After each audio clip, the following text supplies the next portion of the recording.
बिस्मिल्लाहिर्रहमानिर्रहीम। Justice eight door step.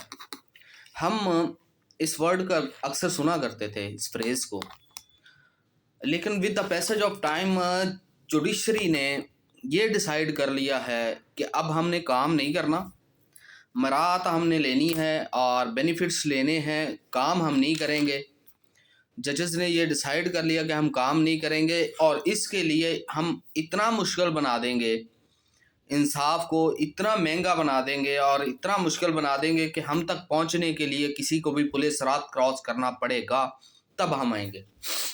मैं अक्सर एक बात कहा करता हूं कि हाई कोर्ट के अंदर जब हमने केस फाइल करना होता है तो वहां पे एक पेपर है, ऑब्जेक्शन पेपर, जिसके ऊपर को 29 क्लॉजेज हैं। उस 29 क्लॉजेज के अंदर डिफरेंट ऑब्जेक्शंस है कि ये देन आपके पास एक और नीचे एक और खाली कॉलम भी है। अगर उनमें से कोई और नहीं है तो जो उसका जो वहाँ पे चेकर है, रजिस्ट्रार के साथ बैठा है फाइलिंग के वक्त अर्जेंट सेल के अंदर, अपनी मर्जी से भी ऑब्जेक्शन लगा सकता है, चाहे वो एक लफ्ज़ कटिंग हो, ठीक है, तो वो उसकी कह दे कि इसे बेटर कॉपी करवा के लाएं जी। एक लफ्ज़ इज एम आर व्हाट्सएवर, एक लफ्ज़ ही चाहे कटिंग हो तो इसे बेटर कॉपी करवाएं। That's is fact. मैंने इसके बारे में पहले भी कहा हुआ कि जस्टिस को इतना मुश्किल बना दिया जाएगा और इतना कर दिया जाएगा कि आप इमेजिन नहीं करेंगे, कि कभी कुछ सोचेगा भी नहीं कि जस्टिस के लिए हमने जाना है। एक फ्रेज जो जिसे जैसे मैंने पहले कहा, जस्टिस एट डोर स्टेप, वो तो भूल ही जाएं। मैं हाई कोर्ट की अक्सर फाइलिंग को पुलिस रात कहता हूं कि अगर आप उस पुलिस रात को क्रॉस कर जाएं, फिर वहां एक जज के पास जब फाइल जाती है तो वो स्लिप शूट के अंदर सिंपली इतना डिसमिस, ओके, बस इसने 2 वर्ड्स बोलने आपकी सारी मेहनत जीरो कर देनी। अच्छा, वहां दिल नहीं भरा तो अपने जैसे कह लें कि आदतें डालने के लिए नीचे भी वहीं काम करना शुरू कर दिया। कुछ अर्से पहले एक नोटिफिकेशन आया कि जो बंदा होगा, जो पटिशनर होगा, जिसने फाइलिंग करनी होगी, वो आएगा, उसकी पिक्चर बनेगी और बायोमेट्रिक वो होगी, तस्वीर उसकी परफॉर्मे पे लगेगी, ठीक है, और उसकी थंब इम्प्रेशन जो कुछ भी है। अच्छा, एक उससे अभी निकले नहीं, वो चल रहा है, एक नया नोटिफिकेशन आ गया।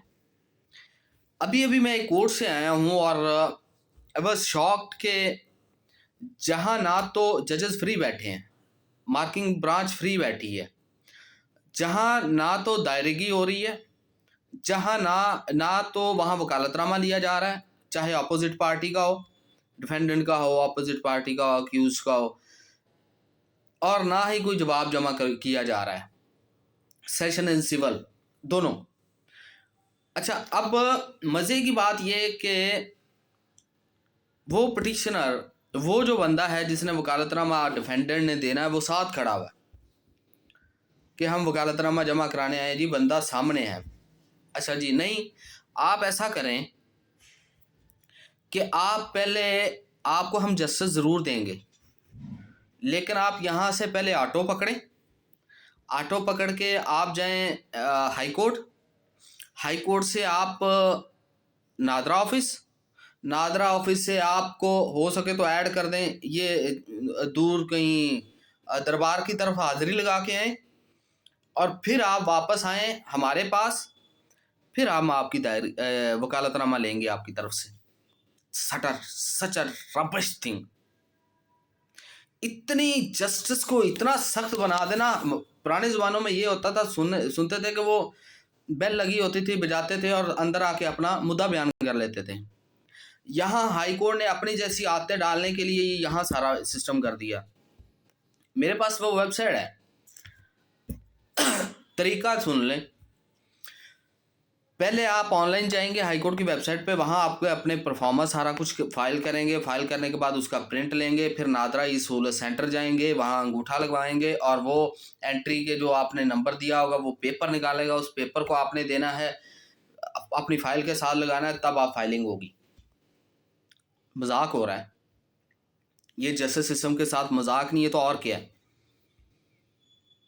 फिर एक और, ना सिर्फ दायरगी के वक़्त आपने अगर रिस्पोंडेंट के तौर पे वकालतनामा देना है, तब भी ये चाहिए। आपने जवाब जमा करवाना है तब भी ये चाहिए। आपने कोई एप्लीकेशन देनी है तब भी ये चाहिए। Like at every step you need to do this process. क्यों? किस वजह से? क्यों? लॉजिक क्या है? आप आइडेंटिफाई करना चाहते हैं, आप डिटेल करना चाहते हैं केसेस को, ऐसे केसेस को जो कि गलत किसी के नाम पे आ जाएं या कोई, ठीक है, आप at the time of filing देखें।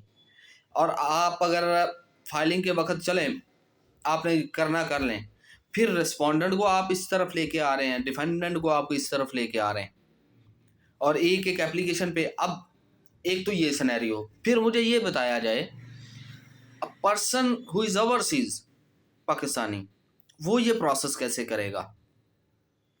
कहाँ से वो ई सहूलत सेंटर आएगा? कहाँ पे वो बायोमेट्रिक कराएगा? कहाँ पे वो like in every power of attorney कैसे होगा?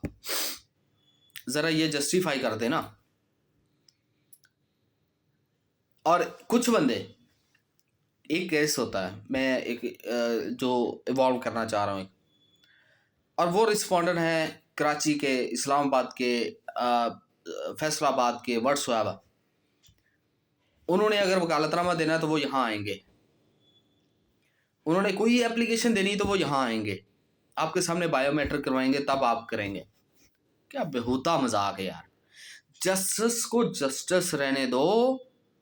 जस्टिस सिस्टम को इतना सख्त मत करो कि लोग इंसाफ लेने के लिए आना ही बंद कर दें। आपने इत्मीनान पहले ही खो दिया हुआ है।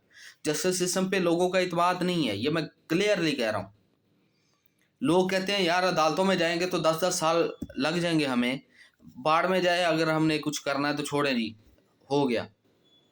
क्यों आपका ये इमूवेबल प्रॉपर्टी राइट्स का ऑर्डिनेंस इतना अप्रेजल हुआ था उसका, जिसको आपने सस्पेंड किया, आपकी इन्हीं हरकतों की वजह से। आपने जस्टिस को इतना सख्त बना दिया है, इतनी पुलिस रात की तेज धार तलवार रख दी है कि अब वहां तक पहुंचने के लिए पहले बड़ी हिम्मत करनी पड़ेगी। इसीलिए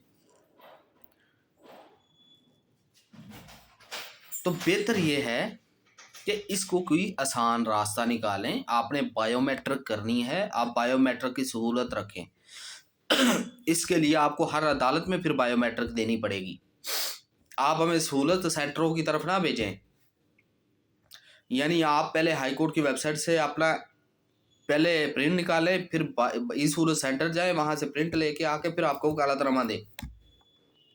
इतने बेहुदा किस्म के लॉ, इतने बेहुदा किस्म के नोटिफिकेशंस, सरासर ज्यादती अवाम के साथ, सरासर अवाम के साथ। किन की दुश्मनी निकाली? काले कोर्ट से। तो वही काले कोर्ट की दुश्मनी काले कोर्ट से निकलवाएं, ना कि अवाम को जलील करें। अवाम जितने पहले जलील है ना इस सिस्टम के अंदर, और मत करें। एक आखिरी दरवाज़ा है, वो भी बंद मत करें। लोग एंड पे यहाँ आते होते हैं, आखिरी दरवाजे के तौर पे इसे बंद मत करें, जिनकी कोशिशें की जा रही हैं। उम्मीद है कि शायद इन्हें कोई हदायत आए, लेकिन मुझे लग नहीं रहा। जिस तरह के आए दिन इन्होंने कानून निकालने शुरू किए हुए, अल्लाह ही बेहतर करे।